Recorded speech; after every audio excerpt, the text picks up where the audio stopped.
예, 여러분 반갑습니다. 짜짜짜 빰 어반입니다. 오늘도 어김없이 저녁 7시에 저의 유튜브 채널을 찾아오신 여러분들에게 압도적인 감사를 드리며 까문 이 까문은 무슨 말이냐면 그 베트남 갈 때 감사합니다 뜻이 이제 까문 이거거든. 이거 기억해두면 되게 좋다. 항상 어느 나라를 가든 이게 안녕하세요 감사합니다 이 두 개는 해야 되거든. 그래서 베트남은 이제 신짜오 하고 이제 까문 이 두 개만 알면 돼요. 알았죠? 그래서 오늘의 베트남어는 여기서 끝내고, 오늘 이야기는 여러분들한테도 되게 재밌는 흥미있는 내용이 되지 않을까 싶은 그런 생각이 듭니다. 결혼한 아내, 내 결혼한 와이프가 과거에 동거 경험이 있었어. 그러면 이거는 이혼 사유가 될 수 있는가에 대해서 이야기를 해보려고 합니다. 자! 반갑습니다! 여러분! 어반입니다! 헤어치세요! 와우. 오늘 약간 좀, 약간 좀 부산스럽게 시작한다. 약간 요란스럽게 시작하는데. 자, 우선은 본론으로 바로 들어가면요. 어떤 남자가 결혼을 했어. 결혼 6개월 동안 되게 좋아. 신혼생활을 즐기고 있지. 여행을 되게 좋아하는 부부였고, 연애 기간 내내 다툰 적도 없었단 말이야. 근데 이 부부에 문제가 생기게 된 거야. 그게 뭐냐면, 결혼하고 나서 이제 집들이 같은 거 하는데, 와이프의 친구가 그런 거야. 너 옛날에 동거 제법 오래 했잖아. 이게 술 먹고 이 얘기가 나오게 된 거지. 여기서 문제가 된 거야. 과거 동거 사실을 말하지 않는 것, 이런 것들이 그래서 결국엔 이혼이 될 수 있느냐, 이게 된 거거든. 남자 입장에서 이게 떠나지가 않는 거야. 그래서 이 맨 처음에 커플이 만난 것도 맨 처음에 여행 중에 만났거든. 여행 중에 만났는데 그 제주도 한 달 살기 많이 하잖아요. 그러다가 계에서 만났다고 해. 그리고 그 후로도 여행을 둘 다 좋아해서 같이 막 다니고 성격도 잘 맞고, 그래서 결국에는 이게 결혼을 이렇게 하게 됐는데, 근데 그 전에 또 어떤 삔또상한 일이 있었냐면, 이게 결혼 준비를 하다가 야 우리 결혼 준비하니까 동거 한번 하자, 그냥 동거를 하자, 살림 합치고 시작하자라고 얘기했는데, 그때 이 여자가 그랬다면 오빠 나 결혼식 전까지는 동거하고 싶지 않아, 이렇게까지 얘기를 한 거야. 그래서 이것도 아마 괘씸죄로 더 들어가지 않았을까? 근데 나중에 지나고 나서 아내 친구가 그런 거야. 얘가 20대 때, 그것도 제일 이쁠 때 만난 남자랑 4년 동안 동거를 했다는 거야. 그래서 이거 좀 빡치거든. 이거 왜 빡칠 수밖에 없냐면, 우리 보통 나이가 30대 때 결혼을 하잖아. 한국은 30대 때 하는데, 나도 이게 늦게 결혼하면 그 주변 사람들이 그런 얘기를 많이 해. 뭐가 열받냐 하면, 자기 와이프가 옛날 사진 보면 진짜 이뻤대. 제일 이뻤는데, 근데 그때 자기가 못했다고. 그것 때문에 남자들 됐나 빡쳐하거든. 근데 그때 동거를 4년 동안 한 거야. 이게 문제가 될 거지. 그래서 동거하게 된 경위는 같은 오피스텔에 살던 남자였는데, 월세를 아끼려고 동거를 이제 같이 시작했다는 거야. 아마 이 남자는 아마 존재할 남일 확률이 굉장히 높지, 그지? 그리고 결국엔 4년 동안에 이렇게 오만 거 다 하고, 그리고 남자는 이제 쨍 거야. 이제 도망간 거야. 그래서 지금 와서는 와이프는 자기야 굳이 동거 사실을 말할 필요가 없다고 생각했어, 내가 미안해, 이런 거지만, 남자 입장에서는 인연이 동거를 4년이나 했다고? 이거는 사실혼이잖아! 약간 이런 식으로 된 거지. 그래서 결국에는 이게 법률적으로 봤을 때 동거 사실을 숨긴 게 이혼 사유가 되냐라고 했을 때, 이 부분에 대해서 JTBC에서 결국에는 이게 되냐 안 되냐 이렇게 얘기가 나왔거든. 여러분들은 어떻게 된다고 생각해? 우선은 단순 동거 사실은 고지 의무가 없습니다. 그래서 뭐 이혼 사유가 될 만한 거는 그 전에 뭐 결혼을 한번 다녀왔다거나 아니면 출산을 했다, 뭐 이런 것들이잖아. 이런 것들은 고지 의무에 들어가, 결혼 전에. 근데 동거 사실은 사실 고지 의무가 되지 않아. 이혼 사유가 되지 않아, 단순 동거로는. 근데 문제는 뭐냐 하면 동거와 사실혼은 다르거든. 동거와 사실혼은 다르단 말이야. 그래서 이게 사실혼의 관계가 된다, 이걸 사실혼의 관계로 입증을 시킬 수 있다면 이야기가 달라진다는 거야. 그래서 통상적으로 이게 단순 동거냐 사실혼이냐 이럴 때 가장 중요한 객관적 사실은 하나밖에 없어. 그게 뭐냐면 결혼식을 했느냐 안 했느냐. 이거 완벽한 지표, 완벽한. 결혼식을 했고 근데 그 도장을 안 찍었잖아. 혼인 도장을 안 찍었으면 이건 무조건 사실혼으로 봐. 근데 그런 경우가 잘 없잖아. 보통 동거할 때 대충 살잖아, 모여가지고.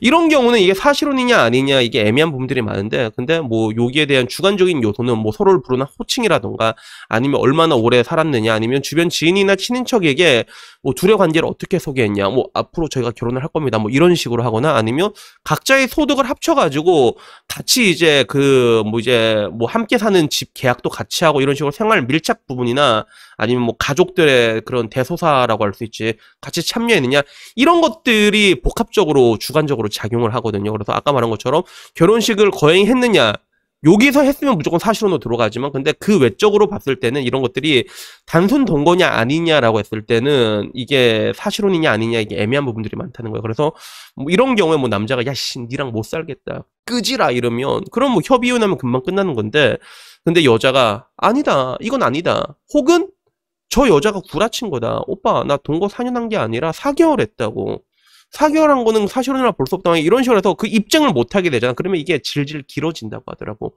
항상 이혼이라는 거는 서로 협의되면 일사천리인데, 그렇지 않으면 엄청 길어져. 몇 년씩 가거든. 근데 이런 경우 됐을 때는 아까 말한 것처럼 이걸 입증하기가 되게 어려운 부분들이 굉장히 많다고 하더라고.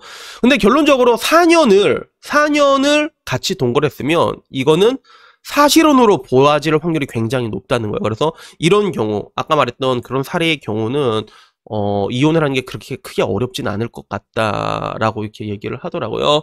그래서 결혼회사 듀오에서 혼전동거에 대한 조사 결과가 발표가 됐거든. 나 이쯤 돼서 왠지 여러분들이 궁금한 거 그거잖아. 어반이 형, 저 동거했던 여자 만날까봐 무서워서 여자 만나서 결혼을 못하겠어요, 이런 애들 분명히 나오거든. 그래서 내가 동거를 한 여자가 과연 얼마나 될 것인가 이렇게 얘기를 하자면, 듀오에서 미혼 남녀 총 500명을 대상으로 혼전동거 조사 결과를 발표를 했거든요. 근데 여기서 남자는 35%가 동거를 했다가 나왔고, 여자는 17.2%가 나왔다고 합니다. 아마 이거는 17.2%면 이거보다 더 높게 나왔을 거야. 왜냐면 여자들은 설문조사 할 때도 구라를 잘 치거든. 그래가지고 아마 내가 보기엔 한 20% 정도는 되지 않을까, 20% 넘지 않을까, 그 정도 생각이 들고, 그리고 내가 보기에도 내 주변에서도 보통 나이가 들잖아. 내 나이쯤 돼서 뭐 30살 넘어서 하면 보통 따로따로 사는데, 그냥 반동원식으로 왔다 갔다 하다가 살림 합치는 경우도 굉장히 흔해요, 사실 나이가 들면. 그래가지고 한 요 정도로 보면 될 것 같은데, 중요한 거는 이런 것들을 근데 동거란 걸 알았을 때 이게 되게 어떻게 보면 되게 뭐라고 할까, 양면적인 게, 서로 남자나 여자나 그 동거의 기능에 대해서는 다들 긍정적인 게 많다고 얘기를 하거든. 근데 결혼을 약속한 여러분의 애인이 동거 경험이 있다면 어쩌겠습니까? 라고 하면 그때 약간 태세전환하는 그런 게 있단 말이야. 근데 여기에 설문에 어떻게 나왔냐면, 만약 결혼을 약속한 애인이 동거 경험이 있다면 어떨까에 대해서는 과반수 51.8%가 지난 일이니까 그래도 이해하고 결혼한다를 얘기했고, 21%가 좀 짱나지만 결혼은 한다라고 얘기했고, 그리고 파혼을 진지하게 고민한다는 11.8%가 나왔고, 난 절대로 결혼하지 않겠다라고 말한 사람이 10.2%라서 총 23%가 그걸 알게 되는 동안에 결혼에 대해서 적극적으로 이제 박살내겠다라는 그런 의향을 비쳤습니다. 그래서 이게 남자 여자 합쳐서 이렇게 나온 거죠. 아마 남자 질문, 여자 질문을 따로 했다면 아마 파혼을 진지하게 고민한 남자는 훨씬 더 많게 나오지 않았을까, 여자보다는. 그러니까 여자들은 그런 게 있잖아. 예를 들어 우리 나이대가 되면 이제 돌싱이냐 아니냐를 놓고 봤을 때, 여자들은 돌싱이면 오히려 그래도 한 번은 검증된 놈이지 않냐, 이런 시선으로 보거든. 오히려 한 번도 안 다녀온 나 같은 놈을 더 이상하게 본단 말이야, 여자들은. 그런 게 있는데, 근데 남자들은 돌싱보다는 그냥 무조건 그래도 결혼하는 게 좋다라고 얘기하잖아. 그래서 이게 다른 부분들이 있어가지고 아마 남자 여자 따로 했으면 더 이게 파혼을 고려한 사람들이 더 높게 나오지 않을까, 그런 생각이 들더라고요. 근데 뭐 결론적으로 제가 얘기하고 싶었던 거는, 이런 상황에 있었을 때 항상 내가 말하는 게 레퍼런스라는 게 굉장히 중요하다 하잖아, 통계나 이런 것들. 그래서 여러분들에게 말하고 싶었던 거는 아까 말한 것처럼 어느 정도의 사람이 동거를 하고 결혼 전에, 그리고 어느 정도의 사람들이 여기서 어떤 시선을 가지고 이런 동거 경험을 대하는가에 대해서 얘기를 하고 싶었습니다. 그리고 참고로 저 와타시 어반에게 동일한 질문을 한다면 저는 뭐 크게 문제는 삼지 않을 것 같아요, 동거를 했다는 거에 대해서. 근데 문제는 뭐냐면 짜증은 날 것 같아. 존나 짜증은 날 것 같아. 그게 왜 그러냐면, 어차피 여자들 동거해서도 여러분한테 동거했던 얘기 이실직고 안 합니다. 그럴 가능성은 거의 제로에 가깝단 말이야. 그래서 이거는 나중에 들킨 거잖아. 그러면 내가 이미 결혼까지 했으면 얘기를 안 해주는 게 그게 매너란 말이야. 모르게 해야 돼. 근데 그거를 이제 얘기를 술 먹고 얘기하잖아. 그럼 나는 그 얘기한 놈년들을 조질 것 같아, 나는. 이혼은 안 할 것 같아. 이혼은 안 할 것 같단 말이야. 근데 그 놈년들 진짜 죽고 싶나? 겁나 조지지 않을까 하는 그런 생각이 듭니다. 그래도 어떡하나 뭐 오늘 이야기는요, 여기까지고요. 아무쪼록, 갑자기 올라오네. 자, 마지막에 복소리 올라왔으니까 우리 복돌이 보여주면서, 오늘 이야기를 마치도록 하겠습니다. 근데 복돌이 너무 이쁘잖아요, 여러분. 그치? 너무 이쁘지, 복돌이. 자, 복돌아, 얼굴 좀 붙여줘봐. 이게 복돌이 이제 평온할 때 나온 눈빛이야. 알았지? 그러니까 여튼간에 오늘 이야기는요 여기까지고요. 아무쪼록 다들 뭐 좋은 하루 보내시고요. 다음엔 좀 더 재밌는 이야기로 찾아뵙도록 하겠습니다. 이상입니다. 감사합니다. 야옹.